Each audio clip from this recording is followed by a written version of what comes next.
G'day viewers, well it's been another 24 hours. I'm going to get this battery another test.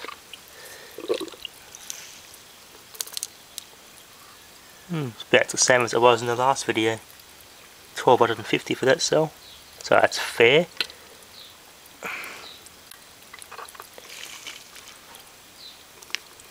Sticks to the side, so you got to wobble it around a bit so this doesn't stick.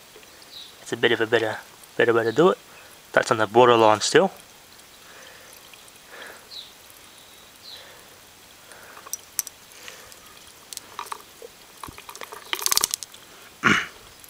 That's improved a little bit. That's on the borderline as well, between good and fair. Bit too much there. Yeah, that's about the same.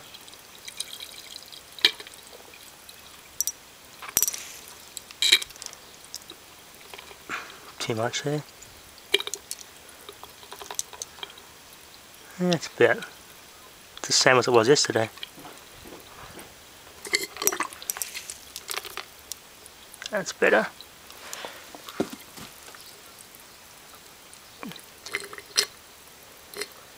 That was on just on the borderline of good, so yeah. Give this thing a test later on and see how it starts. Alright viewers, time for the battery to be put back in service and yeah, see how it starts.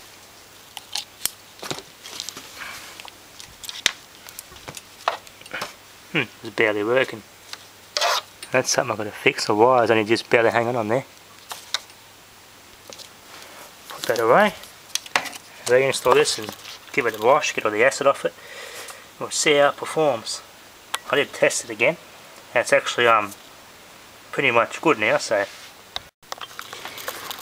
Alright viewers, this is a passenger motor vehicle battery, 520 cold cranking amps.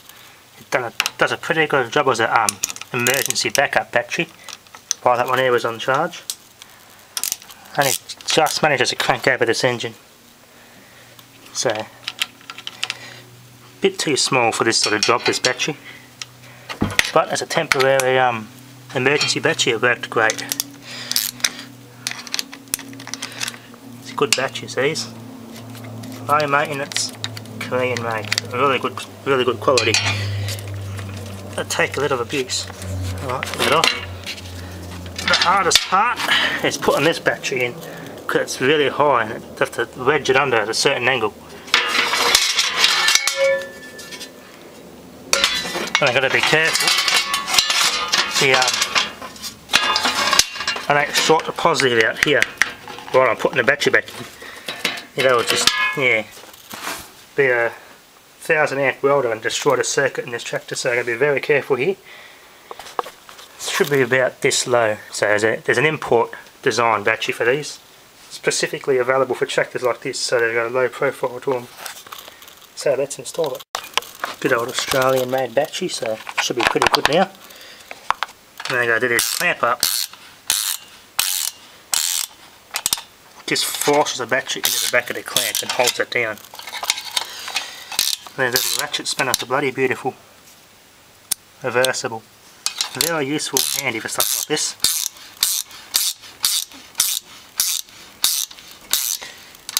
Should be enough. It's got a bit of damage here where it's been crushed a bit, so yeah. Now I just slide the cradle in. Yeah, it's a nasty spot, this battery.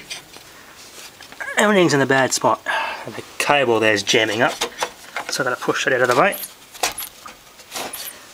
Something else is locking that battery, so I've got to manoeuvre it from the back and centre it. There was the battery's in. Now just put this little clamp back in, this little spring.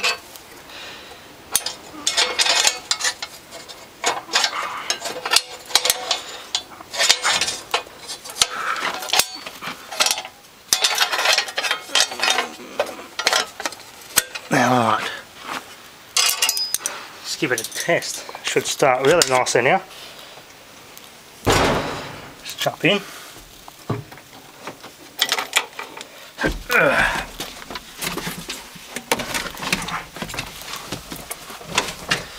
Alright, It ought to be cranking like new now.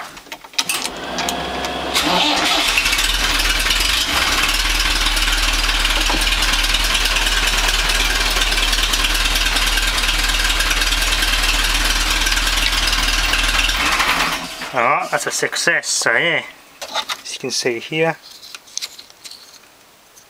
it's not hanging on by much. So I'll have to uncrimp that, undo that, and just reattach it and rejoin it, and then it'll be fixed. Reinstall this now.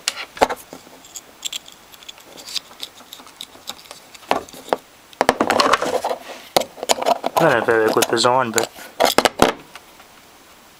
that's how they've done it.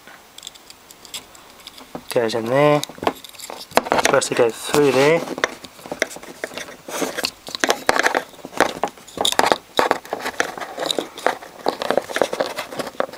There you go, that's how it was. Just clamp that down.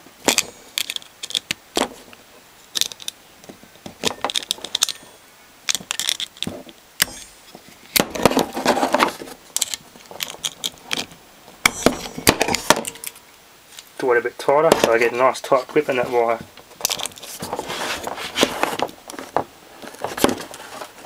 That's better. Make it undo so it use pliers. I hate it when that happens. Alright, let's have a look at that. That's pretty darn good. A lot tighter than what it was, so just reconnect this.